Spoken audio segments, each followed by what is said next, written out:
បើយោងទៅតាមទ្រុសសសររបស់លោកប្រធានាធិបតីលោកដូណាល់ត្រាំលោកបានចុះផ្សាយថាម៉េចដែរកងទ័ពអ៊ីស្រាអែលបានបើកការវាយប្រហារទៅតាមអឺអាកាសនៅតំបន់ភាគខាងត្បូងនៃប្រទេសលីបង់បន្ទាប់ពីពួកគេបានចាញ់សេចក្តីជូនដំណឹងទៅឲ្យប្រជាជននៅក្នុងតំបន់ទាំងនោះ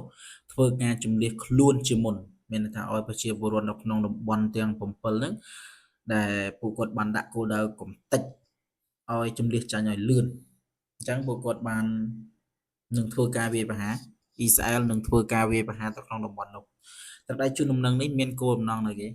ដើម្បីកាត់បន្ថយការខូចខាតដល់ប្រជាជនស៊ីវិលបង្កើនសមត្ថភាពនឹងការវាយប្រហារ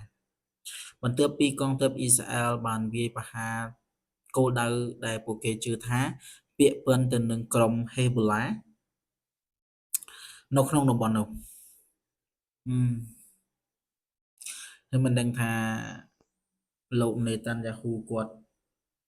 មានគោលបំណងចង់ធ្វើអីទេឥឡូវមកដល់ពេលនេះតាំងពីចាប់ដើមសង្គ្រាមនៅប៉ាឡេស្ទីនមកដល់ឥឡូវនេះថ្ងៃទី27នេះអ៊ីស្រាអែលបានសម្លាប់ជនជាតិប៉ាឡេស្ទីនរួមទាំងនៅក្នុងតំបន់កាសាហ្នឹង 73K ស្មើនឹង73,000 នាក់ 73,000 នាក់មកដល់ពេលនេះ73,000 នាក់សាហាវខូខើមិនដឹងតែគាត់គិតអីទេចង់ខ្លាំងជាងនៅសម័យអឺ3ឆ្នាំ3ខែ20ថ្ងៃទៀតណាចង់ខ្លាំងជាងនឹងទៀតចង់ខ្លាំងជាងសម័យខ្មែរក្រហមនៅកម្ពុជាទៀតចង់ខ្លាំងជាងសម័យហ៊ីតលឺទៀតសម្រាប់ឥឡូវអ៊ីស្រាអែលកំពុងតែបន្តការវាយប្រហារទៅក្នុងប្រទេសលីបង់ទៀតឥឡូវលីបង់ចង់មកឡែវរបស់អ៊ីស្រាអែលបាត់ហើយអ្វីដែលសំខាន់ជាងនេះគឺលោកប្រធានាធិបតីលោកដូណាល់ត្រាំហ្នឹងគិតដើម្បីតែប្រយោជន៍ដើម្បីតែសម្ព័ន្ធមិត្តថាទៅដើម្បីជាសម្ព័ន្ធមិត្តទេគឺដើម្បីតែប្រយោជន៍របស់ប្រទេសដើម្បីតែប្រយោជន៍ចង់ខ្លាយទៅជាសម្ព័ន្ធមិត្តដ៏ខ្លាំងក្លាដ៏ក្លាហានរបស់ជាមួយនឹងអ៊ីស្រាអែលហ្នឹងគឺសម្រាប់មនុស្សនៅក្នុងតំបន់កាសា73,000 នាក់មេដឹកនាំពិភពលោកមួយទាំងមូលគាត់អត់បានខ្វល់អត់បានខ្វាយអីទាំងអស់73,000 នាក់ណាមានទាំងកុមារមានទាំងមនុស្សចាស់ឥឡូវលោកដូណាល់ត្រាំគាត់បានចាញ់ថាម៉េចដែរនៅពេលនេះលោកដូណាល់ត្រាំបាននិយាយថាអ៊ីស្រាអែលមានសិទ្ធិការពារខ្លួនមានសិទ្ធិការពារខ្លួនអានឹងមានការពារខ្លួននេះគឺចូលទៅໄວនៅក្នុងប្រទេសគេអ៊ីស្រាអែលបានចូលទៅໄວនៅក្នុងប្រទេសលីបង់ហើយវាយបានប៉ុណ្ណាធ្វើលបងហុំព័ទ្ធយកប៉ុណ្ណឹងវាយបានប៉ុណ្ណាធ្វើលបងហុំព័ទ្ធយកប៉ុណ្ណឹងដូចនៅក្នុងប្រទេសកម្ពុជារវាងអ៊ីស្រាអែលរវាងកម្ពុជាជាមួយនឹងថៃអញ្ចឹងដូចគ្នាបីបាត់អ៊ីស្រាអែលវាយបានភូមិមួយណាធ្វើលបងព័ទ្ធជុំវិញវាយបានប៉ុណ្ណាដកលបងនោះមករួមព័ទ្ធជុំវិញឥឡូវមេដឹកនាំពិភពលោកទាំងមូលអត់មានខ្វល់ខ្វាយទេសម្រាប់ដៃគូឬក៏សម្ព័ន្ធមិត្តរបស់លោកសម្រាប់ទៅអត់ខ្វល់ដើម្បីតែផលប្រយោជន៍ដល់តណាពុំមែនបងអើយលោកដូណាល់ត្រាំបាននិយាយថា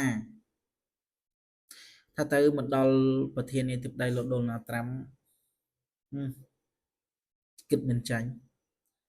មេដឹកនាំសហរដ្ឋអាមេរិកមេដឹកនាំមុនដូចជាមិនសូវអីដល់មេដឹកនាំលោកដូណាល់ត្រាំមែនហើយលេងដៃឲ្យអ៊ីស្រាអែលធ្វើ10 លើ 10ហើយលោកដូណាល់ត្រាំបានជាញថាបានមានប្រសាសន៍ថាបានថ្លែងការថាអ៊ីស្រាអែលមានសិទ្ធិការពារខ្លួនប្រសិនបើ ប្រសិនបើត្រូវបានគេវាយប្រហារឥឡូវវាយចូលប្រទេសគេចូលរាប់រយភូមិហើយថ្ងៃមុនវាយបាន55ភូមិឥឡូវយកហ៊ុំព័ទ្ធយកឥឡូវវាចូលទៀតធ្វើរបស់ហ៊ុំព័ទ្ធយកទៀតឥឡូវអាណាទៅបាញ់ដល់អាណាវាយបានដល់អ៊ីស្រាអែល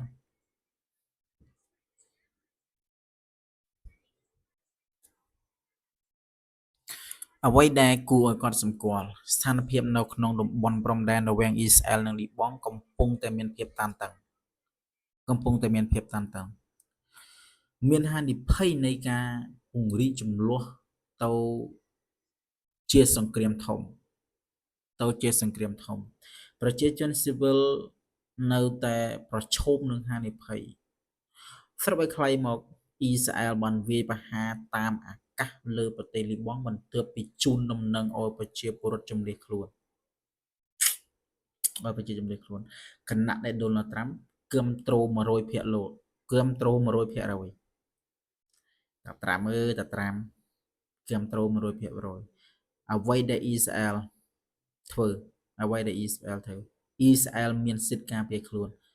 ភាពតានតឹងនៅក្នុងតំបន់ទៅនោះកាន់តែកើនឡើងវាអត់ត្រូវមានមនុស្សស្លាប់វាអត់ត្រូវមានអ្នករបួសអត់ត្រូវមានទាហានសហរដ្ឋអាមេរិកស្លាប់អត់ត្រូវមានទាហាននៅអ៊ីស្រាអែលស្លាប់អត់មានទាហាននៅអ៊ីរ៉ង់ស្លាប់ដោយសារអីគេអាមេរិកហ្នឹងវាបញ្ជូនទ័ពទៅវាបញ្ជូននាវាទៅឥឡូវបញ្ជូនទៅធ្វើអី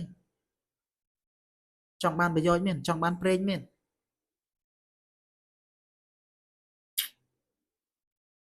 ខ្ញុំខ្លោចចិត្តដោយសារអី73,000នាក់ទៅស្លាប់នៅកាសាឥឡូវស្លាប់នៅលីបង់មិនដឹងថាប្រមាណអ្នកខ្ញុំអត់ទាន់បាន search មើលនៅក្នុងGoogle ឬនៅក្នុងតាម website ធំដែរ